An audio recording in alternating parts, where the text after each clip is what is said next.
Chapter 68. While I was in Honolulu, I witnessed the ceremonious funeral of the King's sister, Her Royal Highness the Princess Victoria.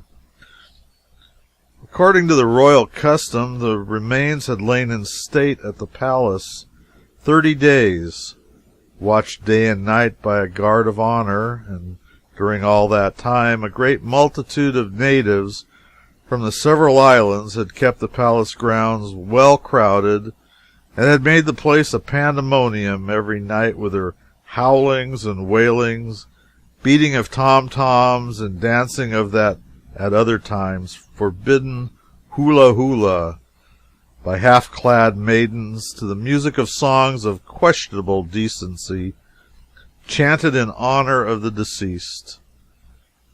The printed program of the funeral procession interested me at the time, and after what I've just said of the Hawaiian grandiloquence in the matter of playing empire, I am persuaded that a perusal of it may interest the reader. After reading the long list of dignitaries, etc., and remembering the sparseness of the population, one is almost inclined to wonder where the material for that portion of the procession devoted to Hawaiian population generally is going to be procured.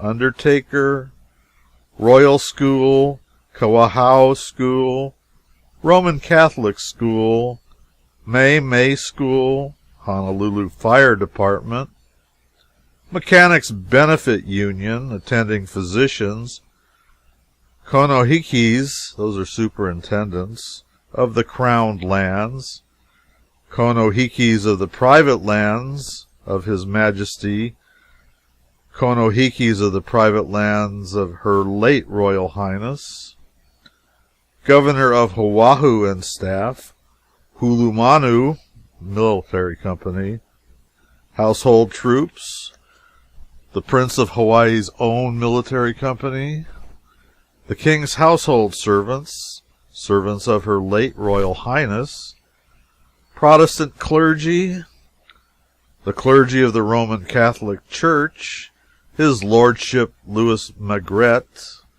the Right Reverend Bishop of Oretha, Vicar Apostolic of the Hawaiian Islands, the clergy of the Hawaiian Reformed Catholic Church, His Lordship the Right Reverend Bishop of Honolulu, Her Majesty Queen Emma's carriage, His Majesty's staff, carriage of Her late Royal Highness, carriage of Her Majesty the Queen Dowager, the King's Chancellor, Cabinet Ministers, His Excellency the Minister Resident of the United States, HBM's Commissioner, HBM's Acting Commissioner, Judges of Supreme Court, Privy Councilors, members of Legislative Assembly, Consular Corps, Circuit Judges, clerks of government departments, members of the Bar, Collector General, Custom House officers, and officers of the Customs,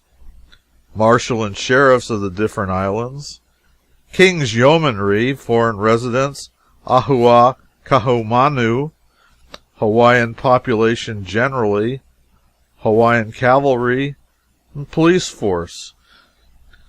I resumed my journal at the point where the procession arrived at the Royal Mausoleum. As the procession filed through the gate, the military deployed handsomely to the right and left and formed an avenue through which the long column of mourners passed to the tomb. The coffin was borne through the door of the mausoleum, followed by the king and his chiefs. The great officers of the kingdom, foreign consuls, ambassadors, distinguished guests, Burlingame and General Van Valkenburg. Several of the kahilis were then fastened to the framework in front of the tomb, and there to remain until they decay and fall to pieces, or forestalling this until another scion of the royalty dies. At this point of the proceedings, the multitude set up such a heartbroken wailing as I hope never to hear again. The soldiers fired 3 volleys of musketry, the wailing being previously silenced to permit the guns being heard. His Highness Prince William, in a showy military uniform, he's the true prince, the scion of the house overthrown by the present dynasty. He was formerly betrothed to the princess, but was not allowed to marry her, stood guard and paced back and forth within the door. The privileged few who followed the coffin into the mausoleum remained some time, but the king soon came out and stood in the door near one side of it. A stranger could have guessed his rank, although he was so simply and unpretentiously dressed, by the profound deference paid him by all persons in his vicinity, by seeing his high officers receive his quiet orders and suggestions with bowed and uncovered heads, and by observing how careful those persons who came out of the mausoleum were to avoid crowding him, although there was room enough in the doorway for a wagon to pass, for that matter. How respectfully they edged out sideways, scraping their backs against the wall, and always presenting a front view of their persons to His Majesty, and never putting their hats on until they were well out of the royal presence. He was dressed entirely in black, dress coat, silk hat, and looked rather democratic in the midst of the showy uniforms about him. On his breast he wore a large gold star, which was half hidden by the lapel of his coat. He remained at the door a half hour, and occasionally gave an order to the men who were erecting the kahilis before the tomb, ranks of long-handled mops made of gaudy feathers, sacred to royalty. They're stuck in the ground around the tomb and left there. He had the good taste to make one of them substitute black crepe for the ordinary hempen rope he was about to tie one of them to the framework with. Finally he entered his carriage and drove away, and the populace shortly began to drop into his wake. While he was in view, there was but one man who attracted more attention than himself, and that was Harris, the Yankee Prime Minister. This feeble personage had crepe enough around his hat to express the grief of an entire nation, and as usual he neglected no opportunity of making himself conspicuous and exciting the admiration of the simple Kanakas. Oh, noble ambition of this modern Richelieu! It is interesting to contrast the funeral ceremonies of the Princess Victoria with those of her noted ancestor Kamehameha the Conqueror, who died 50 years ago in 1819, the year before the first missionaries came. On the 8th of May, 1819, at the age of 66, he died as he had lived in the faith of his country. It was his misfortune not to have come in contact with men who could have rightly influenced his religious aspirations. Judged by his advantages and compared with the most eminent of his countrymen, he may be justly styled not only great but good. To this day his memory warms the heart and elevates the national feelings of Hawaiians. They are proud of their old warrior king. They love his name. His deeds form their historical age, and an enthusiasm everywhere prevails, shared even by foreigners who knew his worth, that constitutes the firmest pillar of the throne of his dynasty. In lieu of human victims, the custom of that age, a sacrifice of 300 dogs attended his obsequies. No mean holocaust when their national value and the estimation in which they were held are considered. The bones of Kamehameha, after being kept for a while, were so carefully concealed that all knowledge of their final resting place is now lost. There was a proverb current among common people that the bones of a cruel king could not be hid. They made fish hooks and arrows of them. upon which in using them they vented their abhorrence of his memory in bitter execrations. The account of the circumstances of his death, as written by the native historians, is full of minute detail, but there is scarcely a line of it which does not mention or illustrate some bygone custom of the country. In this respect, it is the most comprehensive document I have yet met with. I will quote it entire. When Kamehameha was dangerously sick and the priests were unable to cure him, they said, "Be of good courage and build a house for the god," his own private god or idol, "that thou mayest recover." The chiefs corroborated this advice of the priests, and a place of worship was prepared for Kukulamuku and consecrated in the evening. They proposed also to the king, with a view to prolong his life, that human victims should be sacrificed to his deity, upon which the greater part of the people absconded through fear of death and concealed themselves in hiding places till the taboo, in which destruction impended, was passed. Taboo means prohibition. We have borrowed it. Or sacred.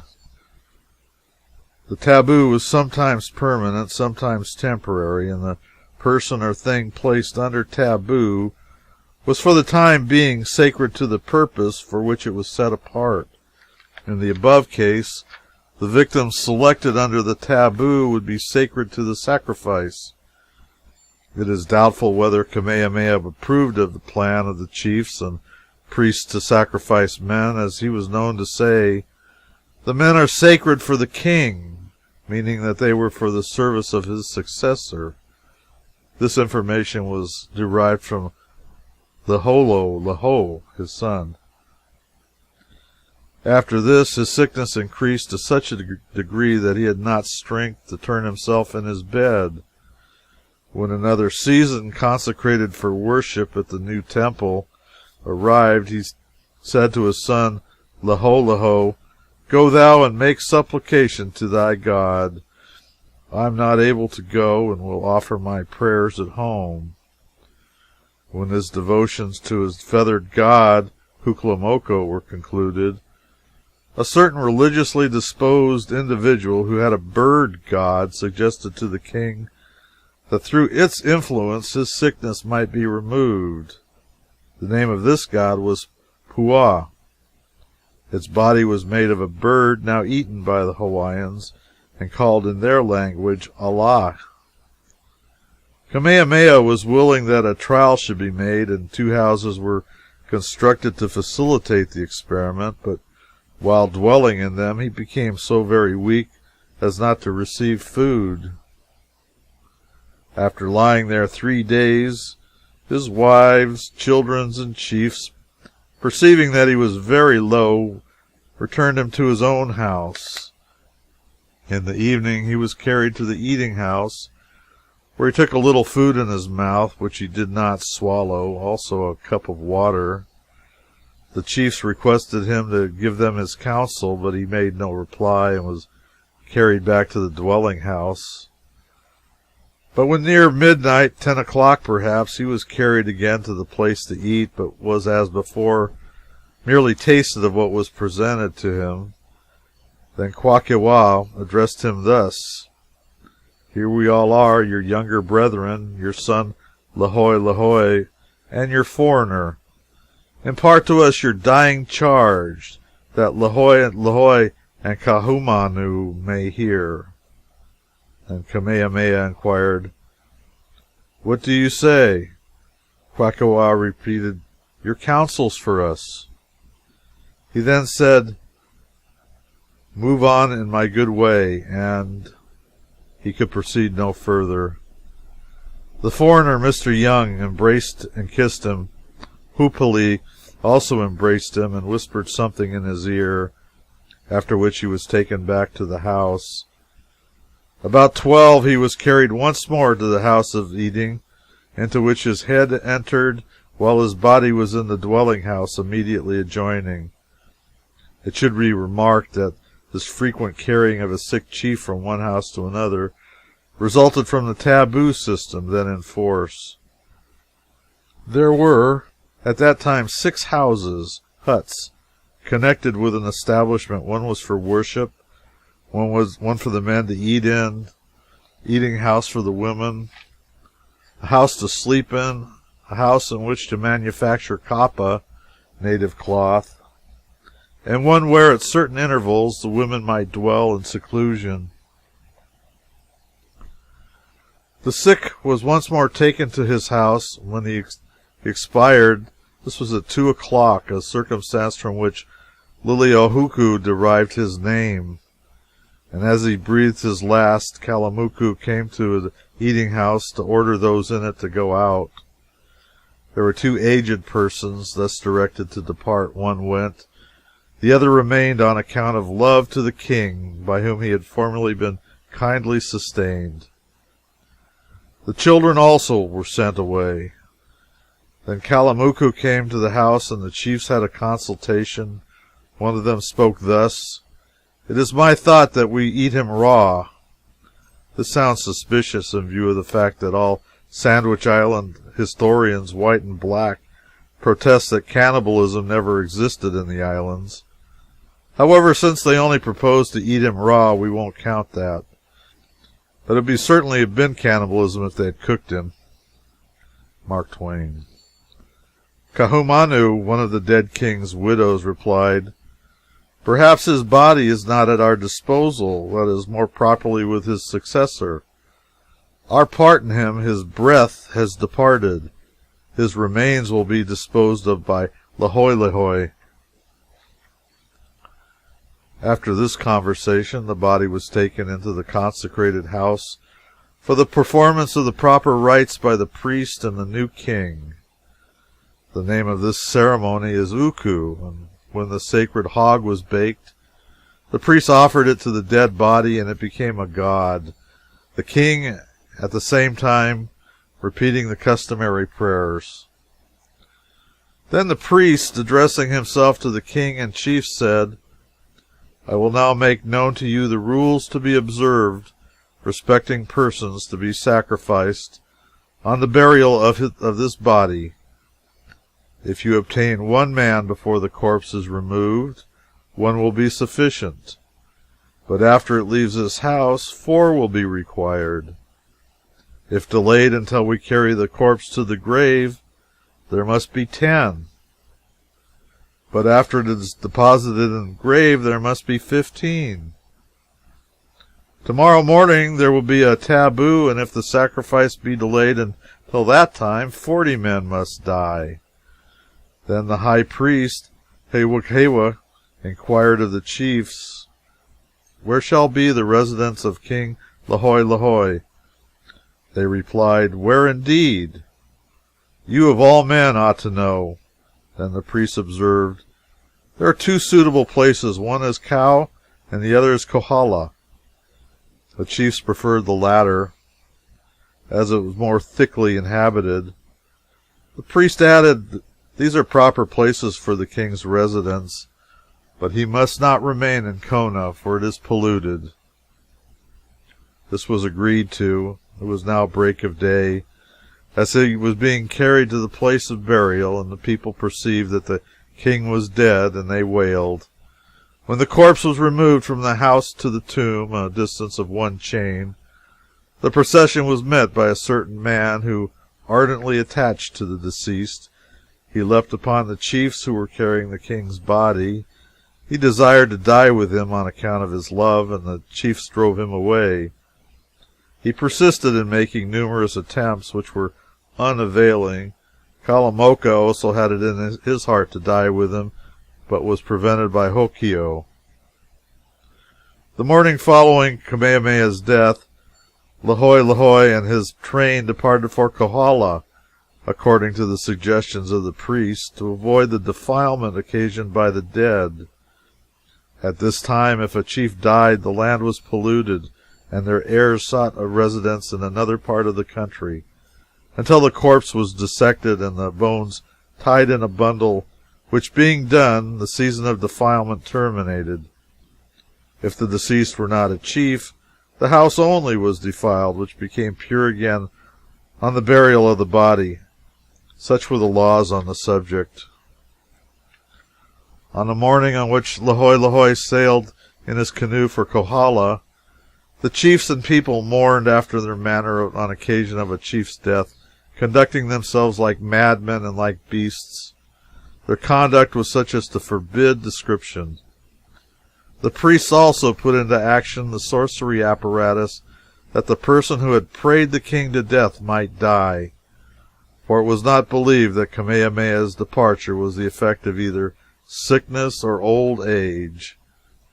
When the sorcerers set up their fireplaces, sticks with a strip of kapa flying at the top, the chief Keeaumoku, Kaahumanu brother, came in a state of intoxication and broke the flagstaff of the sorcerers, from which it was inferred that Kaahumanu and her friends had been instrumental in the king's death. On this account, they were subjected to abuse. You have the contrast now, and a strange one it is. This great queen, Kaahumanu, who was subjected to abuse during the frightful orgies that followed the king's death, in accordance with ancient custom, afterwards became a devout Christian and a steadfast and powerful friend of the missionaries. Dogs were, and still are, reared and fattened for food by the natives, hence the reference to their value in one of the above paragraphs. 40 years ago it was the custom of the land to suspend all law for a certain number of days after the death of a royal personage, and then a saturnalia ensued, which one may picture himself after a fashion, but not in the full horror of the reality. The people shaved their heads, knocked out a tooth or two, plucked out an eye sometimes, cut, mutilated, or burned their flesh, got drunk, burned each other's huts, maimed or murdered one another according to the caprice of the moment, and both sexes gave themselves up to brutal and unbridled licentiousness. And after it all came a torpor which the nation slowly emerged bewildered and dazed, as if from some hideous half-remembered nightmare. They were not the salt of the earth, those gentle children of the sun. The natives still keep up an old custom of theirs which cannot be comforting to an invalid. When they think a sick friend is going to die, a couple of dozen neighbors surround his hut and keep up a deafening wailing night and day till he either dies or gets well. No doubt this arrangement has helped many a subject to a shroud before his appointed time. They surround a hut and wail in the same heartbroken way when its occupant returns from a journey. This is their dismal idea of a welcome. A very little of it would go a great way with most of us.